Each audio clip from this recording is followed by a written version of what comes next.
5 de la tarde, 5 minutos. Hola, hola, ¿qué tal?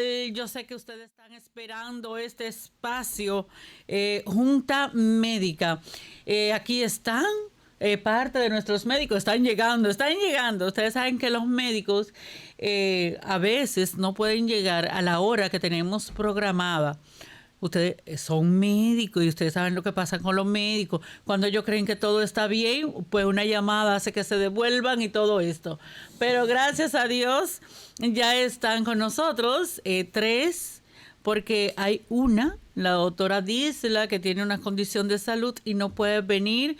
Va a durar unos días sin venir y luego estará con nosotros. Vamos a seguir un tema, vamos a explicar un poquito más del tema del martes pasado, pero antes permítanme darle la bienvenida a nuestros especialistas. Adelante, permítanme encender todo esto aquí. Ahora sí. Para que sí, muy buenas tardes a todas esas personas que están en sintonía, como siempre, cada martes, con este espacio, la Junta Médica, por esta Radio Marién. Para nosotros, como siempre, es un privilegio poder tener la oportunidad pues de prestar nuestro conocimiento para el beneficio de cada uno de ellos. Muy feliz de estar como todos los martes aquí con ustedes, tratando de ayudarles a entender un poco de su cuerpo. Y nada, esperamos que todos los conocimientos que ustedes van a adquirir hoy sea de provecho y que puedan multiplicarlo con otros amigos, familiares. Y nada, esperemos que les guste. Buenas tardes a todos los colegas y a ti, Miriam, nuevamente, como dicen mis compañeros. Vamos a seguir brindando esta labor social que estamos haciendo de orientar a todo el pueblo de Dajabón y las personas que nos escuchan en los municipios aledaños para que se orienten en temas básicos de salud y por lo menos tengan un conocimiento de cuándo es necesario acudir al médico, cuándo algunas cosas podemos hacer en la casa y este tipo de cosas. Y como tú bien decías, vamos a continuar hoy desarrollando los temas, vamos a hablar un poquito del tema de la semana pasada y hoy traemos un tema muy interesante que no es más que vamos a hablar de lo que llamamos o se conoce normalmente comúnmente como automedicación. Okay. O lo que es lo mismo, estos pacientes que toman medicamentos sin prescripción médica y muchas veces desconocen si necesitan dicho medicamento o no. Sí, muchas veces nosotros lo hacemos porque el amigo de un amigo nos dijo que tenían los mismos síntomas que uno y tomó tal cosa. De eso que vamos a hablar. Hoy vamos a hablar un poquito de eso, que sí, es muy interesante. Pero primero vamos entonces con el tema que teníamos el martes pasado.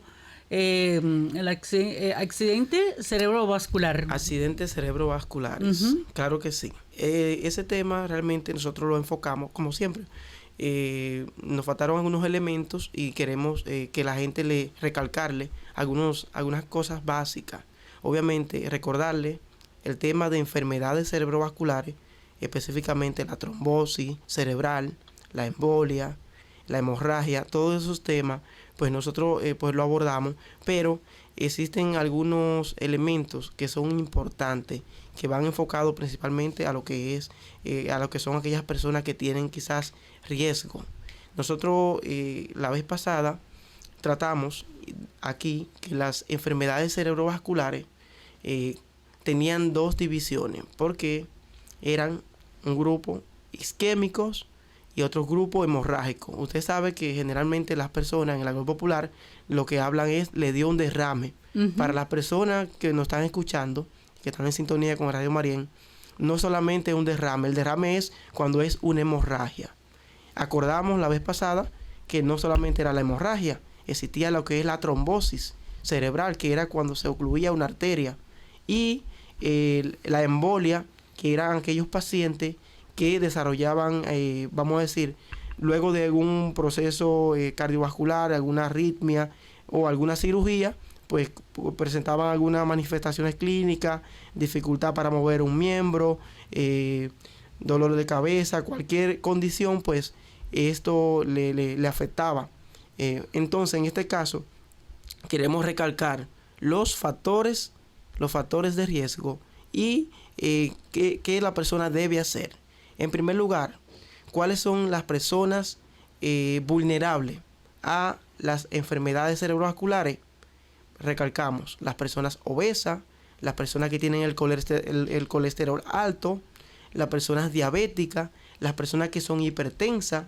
Todas esas personas son pues vulnerables a presentar una enfermedad cerebrovascular. Existen algunos casos de enfermedades cerebrovasculares que se instauran de manera brusca y otros que son de manera lenta. Eso lo tratamos. Eso es básicamente haciendo un resumen de todo lo de lo que se dio el martes pasado. De lo que se dijo el martes pasado. Ahora bien, nosotros, para que la gente entienda, debemos de siempre recurrir a hacer estudios de imágenes en los casos que tienen estos pacientes de enfermedades cerebrovasculares, ya sea una trombosis o ya sea una hemorragia. ¿Por qué? Porque las conductas, los medicamentos que se usan en la hemorragia y los medicamentos que se usan en la trombosis son medicamentos totalmente diferentes. Por lo tanto, automáticamente, si usted tiene una desviación de la comisura labial, si usted tiene dificultad para mover un miembro, si usted tiene dificultad para aperturar, vamos a decir, tiene un párpado caído, pues usted tiene automáticamente que ir para ser revaluado por la emergencia. Los estudios que se hacen, que es la parte fundamental donde nosotros hacemos hincapié, hablamos de la resonancia, importantísimo. Si no tenemos una resonancia para las enfermedades cerebrovasculares, pues no podemos nosotros definir. Y principalmente es importante hacer un diagnóstico oportuno dentro de las primeras 4 horas, porque eso va a favorecer a que el paciente, pues, uno le comience un tratamiento en dependencia de qué tipo de trastorno de accidente cerebrovascular tenga. Muy bien. ¿Seguimos? Aunque realmente, o sea, la resonancia es el estudio de primera elección, una tomografía rápidamente no puede arrojar, o sea, en etapas iniciales. Es importante y gracias a Dios, aquí en Dajabón ya contamos con tomografía y entiendo que hay varios lugares también donde van a poner otros, o sea, tomógrafos para emergencia, y eso va a ser un plus, porque ya personas que lamentablemente tal vez cuando iban al hospital o cuando iban a la clínica no podía uno determinar qué era lo que tenía, entonces se moría muchas veces en la emergencia realmente por falta de un estudio. Pero ya si usted sabe lo que hay que hacerle a ese paciente, ya se trata inmediatamente. La trombosis o el derrame, o sea, ya sea que sea isquémico o hemorrágico, muchas veces se pueden confundir los síntomas. Y el mismo médico, aún teniendo la posibilidad de tratarlo bien con fármacos adecuados, no puede hacerlo porque no sabe, porque eso solamente realmente se puede distinguir a menos que la sintomatología sea demasiada florida. Evidente, como diría uno. Por un estudio. Entonces, gracias a Dios, por lo menos ya aquí contamos y vamos a seguir contando con tomografía y tal vez próximamente resonancia para poder brindarle a ese paciente realmente el servicio.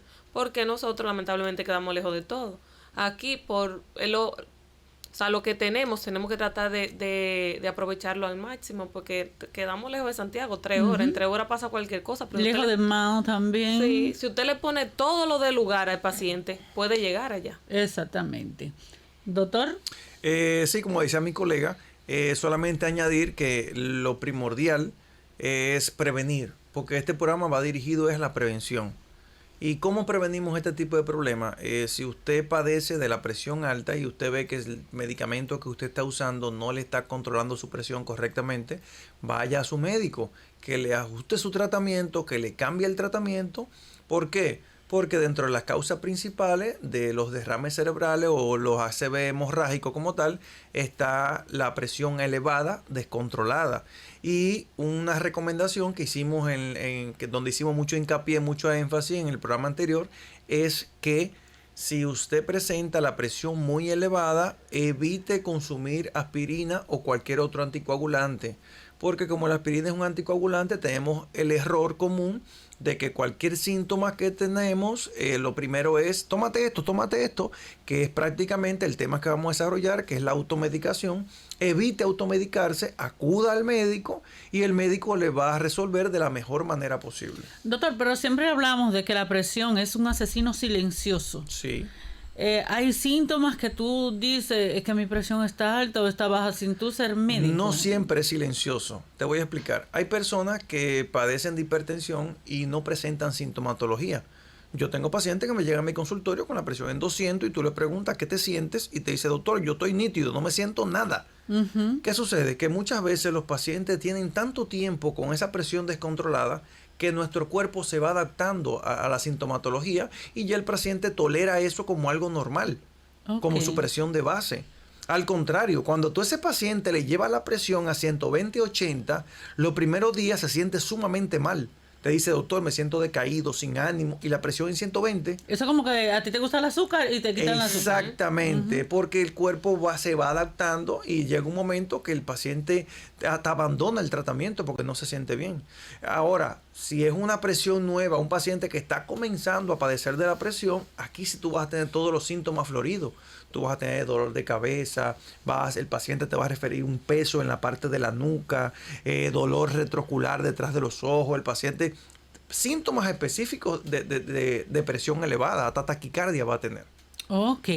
Bueno, nos vamos a una pausa y después de la pausa, entonces, vamos a venir con el nuevo tema. Vamos a introducir lo que es la automedicación. Excelente. La automedicación. Así que no se lo pierdan porque esto va a ser buenísimo, señores. Aprovechen la oportunidad, envíen sus mensajes, porque recuerden que muchas veces no podemos ir ahora mismo a la clínica por falta de seguro y no porque uno quiera, ¿verdad? Así que ya lo saben. Personas están a través del Facebook de Radio Marién enviando preguntas. Espérense por aquí, dice alguien, Antonia Gómez. ¿Dónde le están haciendo la tomografía en Dajabón? ¿En qué lugar? Actualmente está el Centro de Imágenes Médicas Meldar. En la Clínica Rosa Benita también estamos instalando unos equipos de imágenes.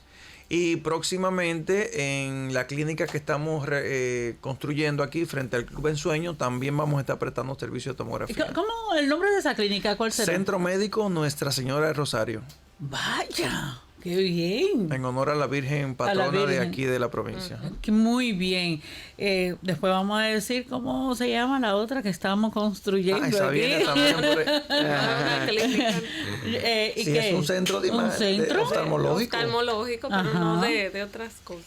Todo el mundo lo va a decir clínica, doctor. La clínica de la doctora Gómez. De la doctora Gómez. De la otra doctora Gómez.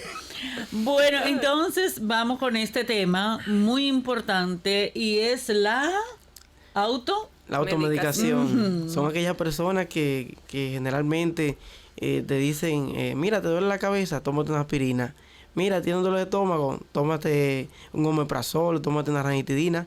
Pero no saben muchas veces quizás los efectos secundarios de muchos medicamentos que se utilizan. O en el caso de la parte ginecológica, que es la parte que me compete, yo puedo decir que hay muchas mujeres que dicen, bueno, se me quitó el periodo, me voy a colocar un óvulo. Ojo, eso es un error, realmente.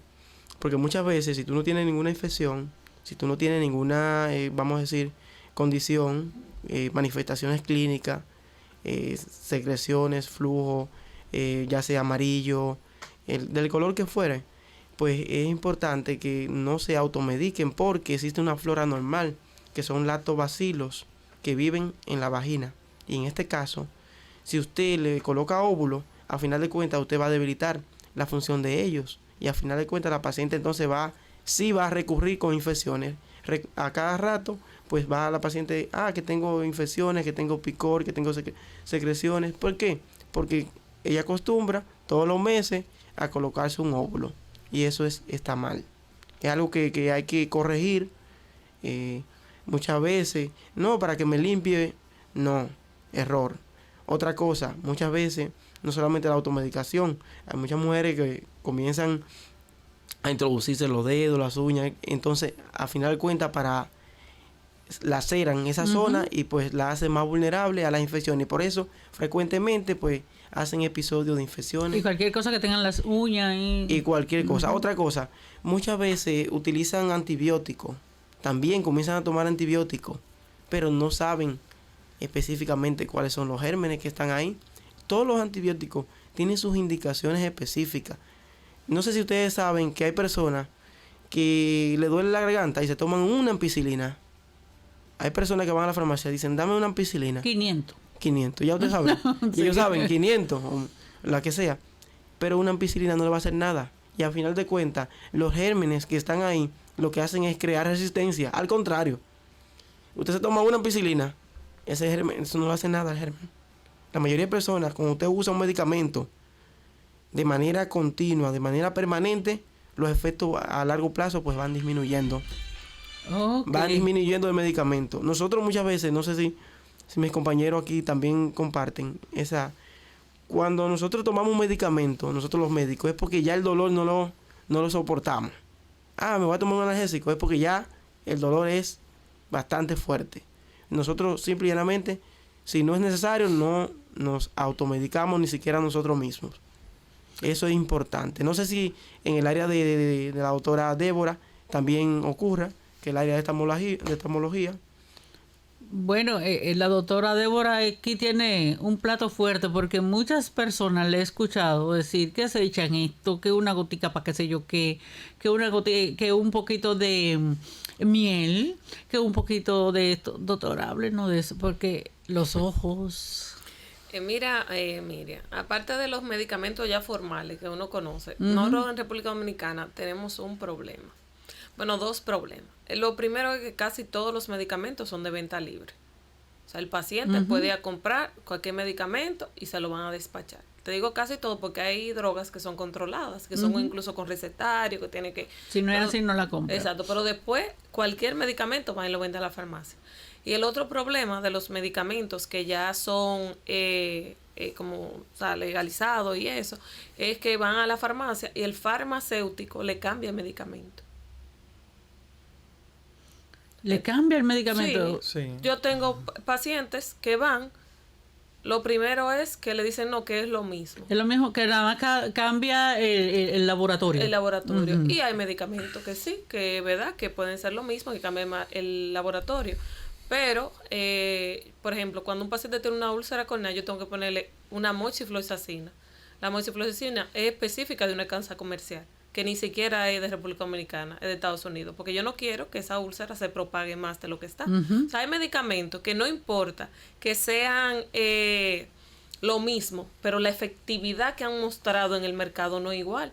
Y esos estudios lo manejamos nosotros, Claro, claro. Entonces, esas son cosas que vivimos discutiendo. Yo le pongo, por ejemplo, un medicamento, una gota, pero esa gota viene tanto en crema como en gota, en colirio. ¿Y qué le dicen ellos? No, llévesela en colirio, que es lo mismo. Cuando el paciente me manda la foto, le digo, no es lo mismo, porque yo quiero que sea en crema, porque en el párpado quiero que tú te la pongas. O sea, y eso es constante. Ya, gracias a Dios, hay farmacias aquí que tienen mi teléfono y me escriben, me dice, doctora, es lo mismo esa, ¿se la puedo indicar? Yo le digo sí o no, por lo menos han tomado esa conducta.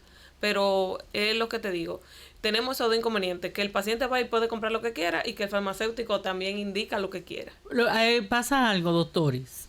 Mucha gente le tiene más confianza a los farmacéuticos que a los doctores.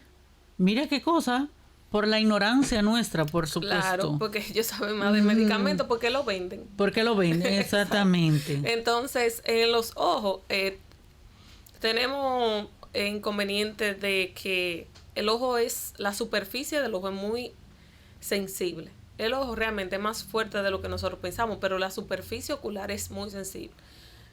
¿Qué pasa? Cuando usted le pone cualquier sustancia que no es la adecuada, se absorbe de una vez. Entonces, al absorberse puede crear problemas graves y problemas que duran mucho en el tiempo. Cuando uno le va a poner una gota al paciente, tiene siempre que ver que ese paciente no sea alérgico a esa gota. Siempre le decimos, ¿usted es alérgico a algún medicamento? Lo otro es de qué sufre el paciente. Los pacientes, yo le pregunto, ¿usted es asmático? No, yo no soy asmático. o sí soy asmático. Yo tengo que saber que es asmático y que no le puedo poner un beta bloqueante. Por ejemplo, en gota, las gotas son pastillas. Yo le digo a los pacientes, porque los pacientes creen que las gotas, Sí, eso no es nada. que solamente lo que uno toma es lo que puede darte Yo le digo, son alergia. pastillas. Hay pacientes incluso que si usan beta bloqueante no se puede poner a nivel cardíaco, porque eso puede acentuar los medicamentos beta bloqueantes a nivel cardíaco. O sea, son cosas que uno tiene que manejar para cuando el paciente le diga. Entonces todo no se puede poner. La gota que le sirve a su familiar no es la misma. Me mandan la foto siempre, Miriam. Doctor, yo tengo este ojo rojo, ¿qué me pongo? Se enojan los pacientes cuando yo le digo, mi amor, tienes que ir a la consulta. Pero doctora, pero es un ojo rojo. Yo sí, pero si es una queratitis herpética, yo te pongo un esteroide. Ahorita estás tú con ese ojo ya casi a perderlo. Exactamente. Entonces son cosas que todo ojo rojo no se medica. O sea, no se medica y no lo puedo hacer por teléfono. Yo tengo que evaluar tu ojo para ver de qué viene ese ojo rojo. Yo he visto también, doctora, que hay gente que dice, mire, estos lentes ya yo no los voy a usar más. Si tú los quieres, eso va dentro también de lo que estamos hablando, Sí. porque tú estás medicando a una persona, tú no sabes lo que tiene Claro. esa persona. Lo único es que ahí es más difícil porque tú no te lo vas a poner. Si tú no ves bien, aunque te lo regalen, tú no lo vas a poner. Hay personas que sí, que yo he ¿Que visto se lo ponen? que se lo ponen, pero tiene que ser que no tengan ni dos dedos de frente, porque una cosa que tú veas mal con un lente, aunque te haya regalado, tú no lo vas a usar. Hay muchas, doctora. Bueno, no, nosotros tenemos que educar a la población y decirle que realmente la salud, o sea, no la podemos tomar a la ligera, que les echan jugo de cereza en los ojos para las infecciones, que la leche de mujer parida, que se echan limón, La miel de miel, abeja, ujú. o sea, todo eso. Y yo, Miriam, porque uno no puede ser tan rajatabla, siempre me acuerdo de un congreso que fui, que el doctor que dijo que uno tiene que escuchar al paciente con lo que se ha puesto y con lo que ha usado. A raíz de que un paciente fue a la consulta, el doctor le programó cirugía de pterigium, de uña, lo que comúnmente se conoce. Se conoce. Surgió incluso un artículo de la Universidad de Monterrey. Ese paciente ya tenía programada, él no fue a la consulta por unos problemas personales, se murió un familiar, eso fue en México. Y él dejó de ir. A los 2 años, ya tenía cirugía programada, a los 2 años va de nuevo a la consulta del doctor, sin el pterigium, o sea, sin la uña. Y el doctor le pregunta que quién fue que lo operó. Dice él, no, doctor, a mí nadie me ha operado. Dice que sí, pero que tuvo que ser porque la uña, una vez que se instaura, no se va. A menos que no la operen. A menos que no lo operen, se queda permanente, que no. A raíz de eso le dijo, yo estoy usando una planta que se llama Siempre Viva, que lo pueden buscar por Google. Esa es una planta mexicana, que la planta mexicana, incluso hay estudios que se están haciendo para ver cuál componente de esa planta fue que le quitó el pterigium a ese paciente. El componente. ¿Por qué el componente? Porque hay de esos componentes de la planta que le hacen daño al ojo. Entonces están tratando de ver cuál es. ¿Cuál es? Sí. No le digo, con esto lo quiero decir que la medicina natural, nosotros tenemos que afianzarnos. Incluso muchos de los medicamentos que nosotros usamos hoy día es de las plantas. Exactamente. Pero lamentablemente tenemos que seguir un protocolo y que su médico sepa lo que usted está usando también. Para que sepa cómo va a trabajar. Claro, porque el jengibre es muy bueno para el estómago. Pero hay casos ya que el jengibre hay que usar algo más. Por ejemplo, como dice el doctor, un omeprazol. Porque ya no le hace No le hace el bien. efecto. O dicen que sube la presión y eso. Entonces tenemos que saber las cosas antes de utilizarlas. Exacto. Mira qué bien, uno está aprendiendo. Es que con ustedes se aprende. Claro. ¿Y qué dice ser cardiólogo? Ay, Miriam, con el corazón el tema es complicado. Muy Miriam. complicado. Sí. Y Porque peligroso. sí, porque los pacientes, como decían mis colegas, van a la casa de la tía, de la abuela, y si se le subió la presión un día, la abuela le dice, vete a la misma pastilla que yo bebo, que esa me está haciendo bien a mí. Y por ahí comienzan una serie de problemas. En el caso de los farmacéuticos, o en este caso muchas veces no son farmacéuticos, sino únicamente dependientes de farmacias, es que los pacientes llegan y te dicen, mira, yo me está por dar una gripecita, ¿qué tú me recomiendas? ¿Qué jarabe tú tienes bueno ahí que tú me des para esto? Ah, bueno, llévese mire. Y eso es común y es frecuente. Este se vende muchísimo, la gente lo compra Óyeme, muchísimo. eso es lo más común. A mí se me ocurrió una idea el día de hoy, que es cambiar un poquito el enfoque, ayudarte a ti como moderador del programa y plantear un caso clínico, un caso hipotético de un paciente que se automedica y las consecuencias para desarrollar un poquito el tema a partir de ahí y ver cuáles son los errores más comunes que cometen un paciente. Voy a poner un caso hipotético. El señor Juan, un señor de Los Arroyos. El señor Juan, cada vez que se sentía con un malestar de gripe, o sentía que le iba a dar una gripecita, iba al ventorrillo, que está al lado de su casa, pedía 2 ampicilina 1000, se tomaba una hoy y otra al día siguiente. Y ya el paciente tiene prácticamente 10 años en esa rutina. Cada vez que se sentía mal, compraba y se tomaba una hoy, otra al día siguiente. Un día, el señor Juan está cortando una hierba en la finca y se lastima una pierna. Tiene una herida en la pierna. Va al hospital, va al médico. El médico le prescribe un antibiótico específicamente para piel y partes blandas. Resulta que la herida no se sana con el antibiótico. El paciente hace una gangrena y pierde la pierna. Entonces, durante todo este proceso se cometieron varios errores que llevaron a ese pobre infeliz a que perdiera esa pierna. Número 1. El paciente nunca debió automedicarse con un antibiótico sin prescripción. ¿Por qué? Porque el día que tu cuerpo amerita que el médico te ponga un antibiótico, ya tu organismo y esas bacterias no me responden, no mueren con ese antibiótico o con ningún antibiótico que sea familia de ese. Entonces, el cuerpo no responde. La herida nunca se te va a sanar. Como la herida no cicatriza, automáticamente hace la gangrena y pierde la pierna. Entonces, de aquí la importancia de la automedicación. Otro caso, el señor Rafael de Los Miches. El señor Rafael un día se siente que el pie se le está hinchando y se le pone rojo. El tío le ve el pie, un tío que ni siquiera no tiene nada que ver con la parte de medicina, y le dice, mira, eso parece erisipela. A mí me dio erisipela hace como un año y el médico me indicó una inyección que se llama penicilina. Esa tú vas a la botica y la compras y te la venden sin receta. Resulta que el señor Rafael va a la botica, compra una penicilina, le dice a la enfermera al lado de su casa que se la coloque, por favor. La enfermera le coloca la penicilina. A los 15 minutos hace una reacción, se le tapa la garganta y se muere. Ahí uno dice, está una mala palabra. El señor, hay muchísimos pacientes que son alérgicos a la penicilina.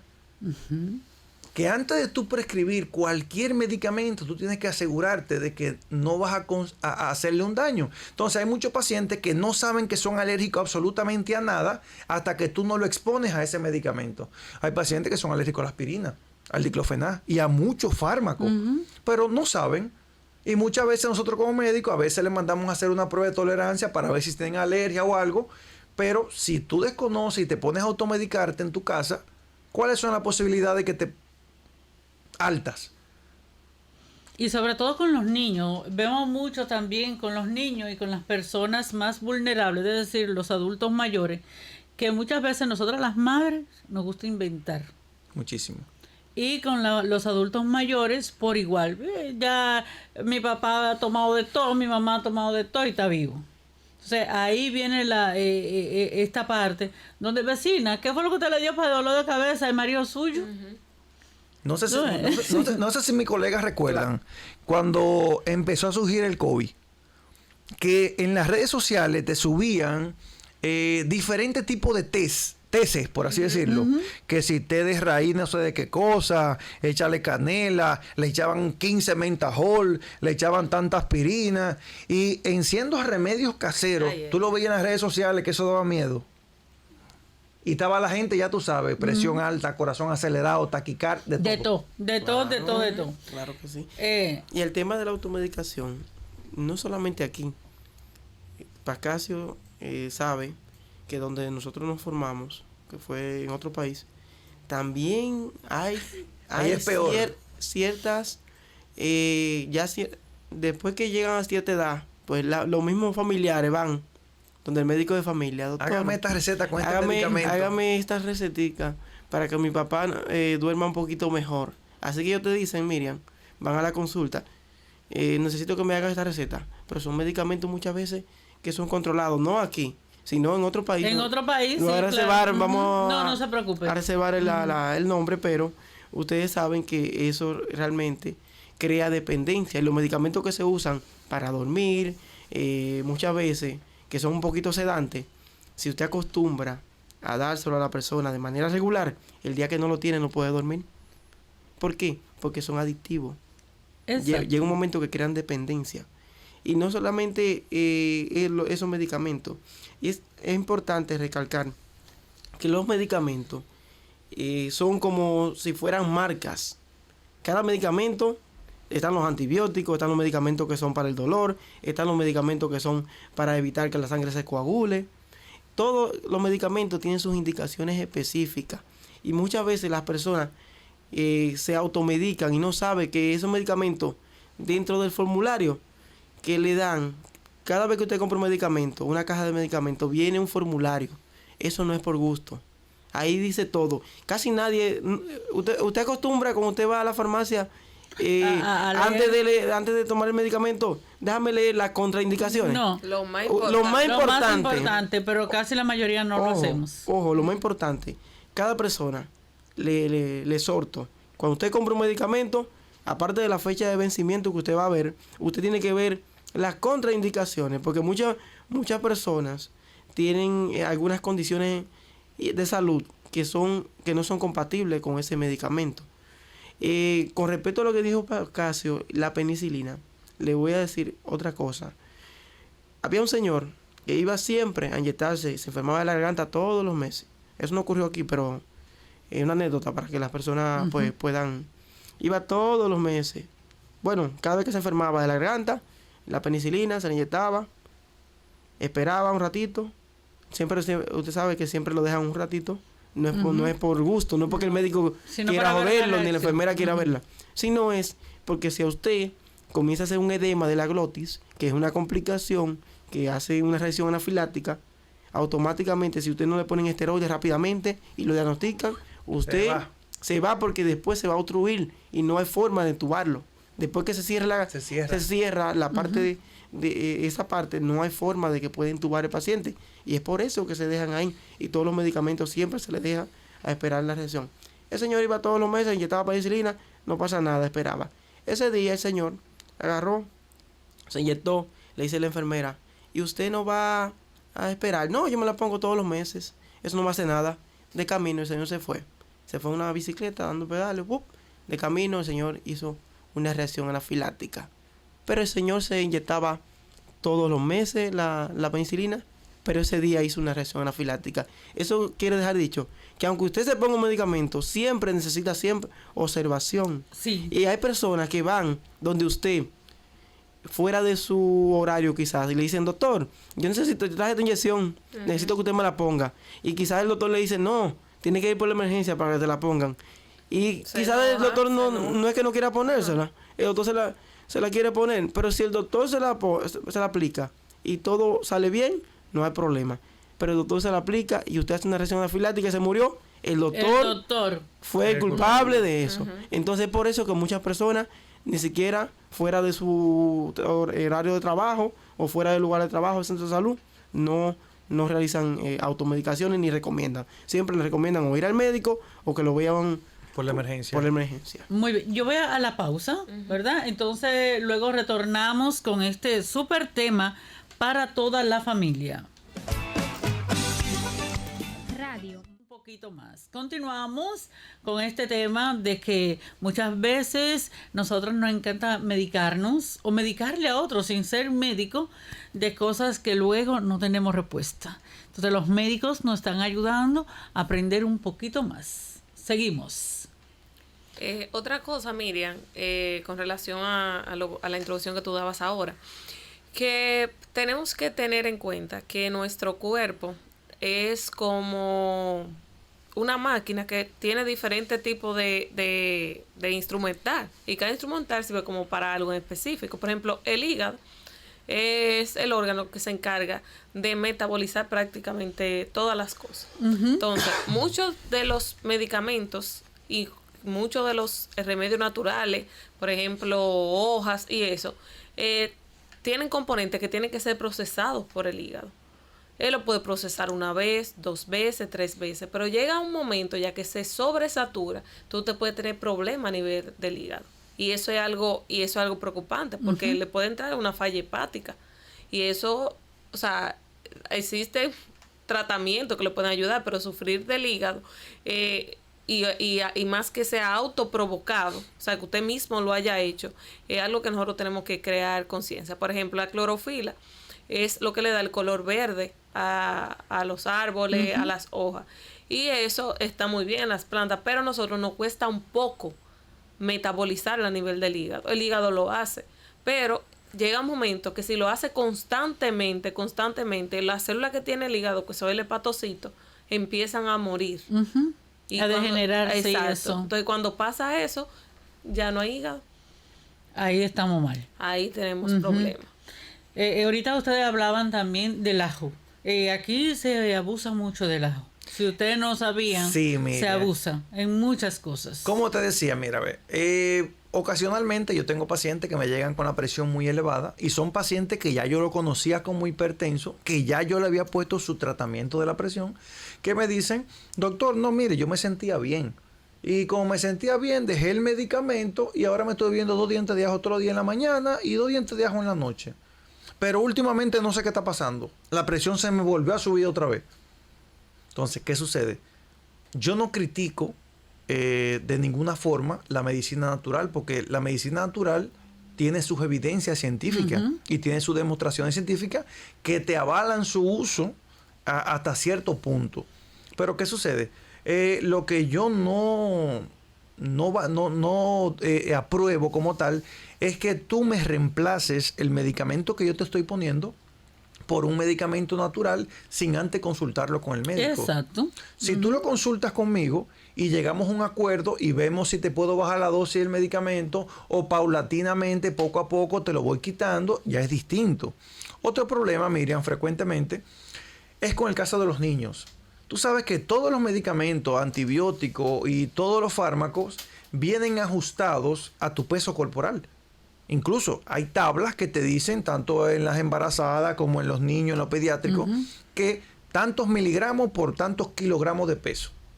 Entonces, muchas veces, padres y otros nosotros, a veces pacientes, incurren en el error de ir y comprar una amoxicilina en su pensión y le dan una cucharada cada 12 horas.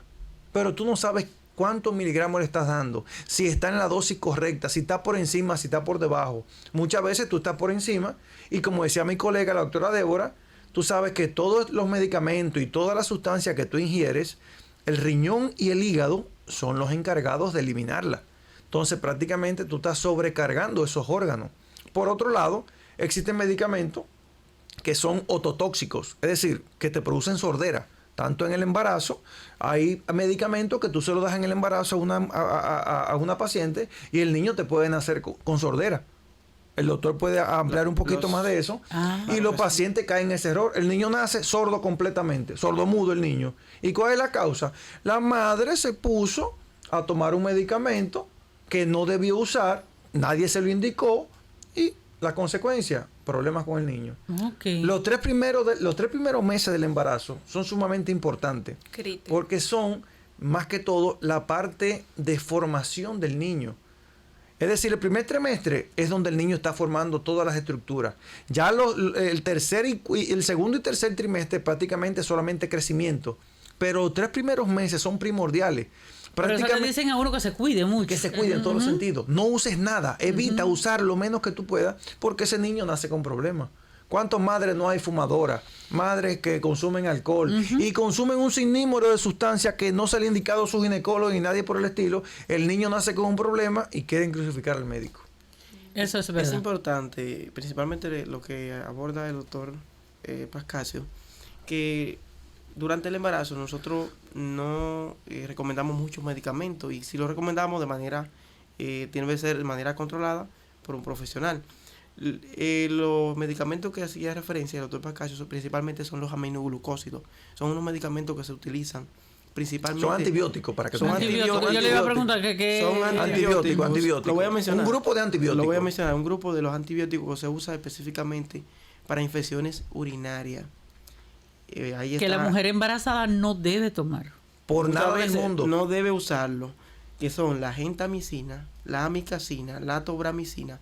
Todos esos medicamentos tienen efectos secundarios sobre la criatura y nosotros no los recomendamos. Para ello, por eso nosotros tenemos una tabla y para ello pues nosotros usamos otro tipo de medicamentos que sí pueden ser seguros. En este caso utilizamos de elección la fosfomicina, que sí es segura, o cualquier otro medicamento antibiótico que sea pues de categoría B. Nosotros los medicamentos, a la hora de nosotros utilizarlos, ya sea en la embarazada o en cualquier paciente, siempre uno tiene una clasificación, pero eso la sabemos nosotros, la clasificación, que eso es la FDA, que es la que se encarga de regular a nivel de los Estados Unidos, la que se encarga de regular cuáles son todos los efectos, cuáles son todos los efectos de los medicamentos, cómo se puede usar, en qué paciente se puede usar, todo eso. Entonces, existen medicamentos por categoría, que va de categoría B, C, D y categoría X.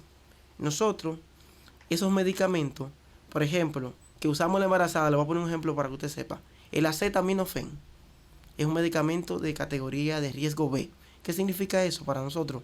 Que es un medicamento que se puede usar seguro y de que está demostrado de que no causa daño. En condiciones, obviamente, en dosis controlada, Uh-huh. porque si usted se sobrepasa la dosis tóxica del acetaminofén, para que la gente que no está escuchando entienda, es muy cercana a la dosis terapéutica. ¿Qué significa eso? Que nosotros le damos todos los días a una persona 1 gramo de acetaminofén, por ejemplo, todos los días por 7 días, y ya lo estamos pasando de la dosis a un adulto. A un adulto. Sí, para que usted sepa. Y con eso que tú dices, Joely, excúsame, con eso de las categorías, me acuerdo una vez cuando siempre en la residencia, cuando uno se está formando, que siempre nos mandan porque nosotros medicamos a embarazadas. Y en oftalmología todos los medicamentos son categoría C. Ninguno es categoría B. Ninguno es seguro. Entonces nosotros normalmente no medicamos paciente embarazada. Y si la medicamos ya es en el 3er trimestre con aprobación de su ginecólogo. O sea, que un lubricante siempre, doctora, ahora, yo, bueno, mija, ahora no te puede hacer absolutamente nada. Sí, es importante recalcar que un mismo medicamento puede cambiar de categoría, incluso en dependencia de qué parte del embarazo esté. No es lo mismo usar un medicamento al principio del embarazo que usarlo al final. El doctor Pascasio hablaba que los primeros 3 meses son el periodo de organogénesis, donde se están formando todas las estructuras. Entonces hay medicamentos que pueden cambiar de categoría. Inmediatamente. Un medicamento, por ejemplo, por mencionar uno, el ibuprofén puede cambiar de categoría. Puede ser... No, te lo voy a poner más sencillo, te lo voy a poner más fácil, Miriam. Una paciente que use losartán de 100 miligramos para la presión arterial, queda embarazada, inmediatamente tiene que acudir al cardiólogo y al ginecólogo porque ese medicamento no lo puede usar en el embarazo. Uh-huh. Los medicamentos de la presión en el embarazo es un grupo, mira, reducido sumamente. Claro que porque sí. Todos los medicamentos me hacen daño en el feto. Y no solamente en el feto. La mayoría también atraviesa a través de la glándula mamaria y se lo puedes administrar al niño durante la lactancia materna. Entonces, mientras la mujer esté embarazada o sospeche que está embarazada, tiene que acudir a su médico inmediatamente para hacer un cambio de tratamiento. Porque los medicamentos de la presión son completamente distintos. Los medicamentos para la taquicardia son completamente... Y prácticamente todos los medicamentos cambian. Es decir, que si esa señora sufre de la presión, sale embarazada, inmediatamente tiene que acudir a su ginecólogo y a su cardiólogo. Urgentemente. Pero hay mujeres que salen embarazadas y no lo saben. Peor. ¿Y ahí qué pasa? Ahí corremos el riesgo de que el embarazo se complique en alguna parte. Ya el doctor sabe más que yo de eso. Un retraso, el desarrollo del crecimiento. Sí, en este caso. Malformaciones, entre otras. Y obviamente riesgo de aborto. Se ha dado el caso y me han llegado pacientes que han estado tomando, por ejemplo, medicamentos carbamazepina, por ejemplo, pacientes que convulsionan y de repente sale embarazada, pero ella no sabía que estaba embarazada y me llega con un sangrado, le hacemos la prueba, sale gestate positivo y sale que tiene un aborto incompleto. ¿Por qué? Porque hay medicamentos que no se deben usar. No son compatibles. Pero en este caso, quizás la paciente lo hizo lo hace por desconocimiento. Sí, Exacto. la mayoría La de mayoría de veces personas por se hace desconocimiento. por eso. Pero es importante recalcar esto, que no se deben, siempre hay que acudir a un profesional, siempre hay que tener una reevaluación Exacto. por un médico, porque nunca, o por un personal capacitado, para que no cometan quizás esos errores. Esos errores. Mira, sí. y yo, o sea, queda poco tiempo, pero algo importante es, ni siquiera a veces es el medicamento, porque tú vas a tu médico, el médico te lo indica, todo perfecto, todo muy bien, y tú llegas a tu casa y te lo bebes con una cerveza, o te lo bebes con Eso es leche, verdad. o te lo bebes con un vasito de chocolate. whisky, un vasito O de un whisky. té. O un té. Entonces los medicamentos, incluso tú lo puedes leer en la prescripción, tomar Tiene una reacciones, tableta con agua. combinaciones. Con agua. Exacto, con agua. Y cuando se toma, yo he escuchado personas decir, yo si no es con esa agua bien fría, yo no me tomo nada. No, lo único No, que no dura más importa. tiempo en Más procesarlo el tiempo. estómago, pero ya eso no hay problema. Pero casi todos los medicamentos, hay medicamentos que no, que sí te dicen, tómeselo con jugo. Por ejemplo, algunos digestivos te dicen que te lo tomes con jugo, que disuelva unos sobrecitos en jugo. O Con el estómago vacío, con el estómago lleno. Instrucciones exacto, específicas. Pero la forma de que usted se va a administrar ese medicamento también es importante. Eso, vamos a recibir esta llamada, tenemos 2 minutos ya. Buenas tardes. Sí, Miriam, estoy escuchando la conversación de los médicos, muy interesante, muy importante. Ajá. Gracias a ellos por todas esas declaraciones que nos están dando.